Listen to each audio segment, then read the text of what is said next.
রাত্রে বাজতেছে প্রায় 1টার মতো। তো সাজিদের বাবা এখনও খেলা দেখতেছে। তো খেলা দেখতেছে, উনি যেখানে স্ট্যান্ডে বসে সবসময় ওই স্ট্যান্ডেই খেলা দেখতেছে। তো এখনও আসেনি, ওই জায়গায় সবাই খিচুড়ির আয়োজন করছে। তো উনি যদি বাহিরে খিচুড়ি খাইতে পারে তাহলে আমরা মা ছেলেরা কি দোষ করছি।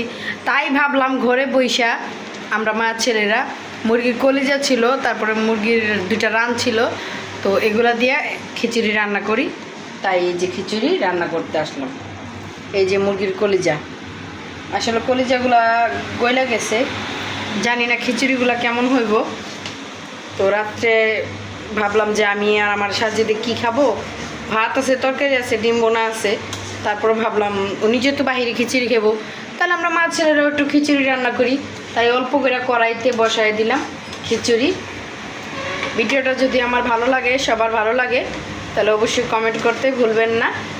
আর আপনারা কারা কারা এখন পর্যন্ত রাত্রে 1টা-1:30 পর্যন্ত বউ বাচ্চা রেখে মানে টিভি দেখতেছেন, বাহিরে রাস্তাঘাটে টিভি দেখতেছেন, খেলা দেখতেছেন।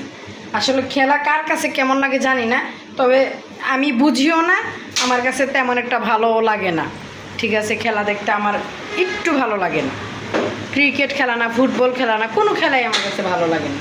তো যাই হোক, দেখতে দেখতে আমার খিচুড়িটা অলমোস্ট রান্না হয়ে গেল। সবাই ভালো থাকবেন, সুস্থ থাকবেন, ভিডিওটা বেশি বেশি বেশি করে শেয়ার করে দেবেন।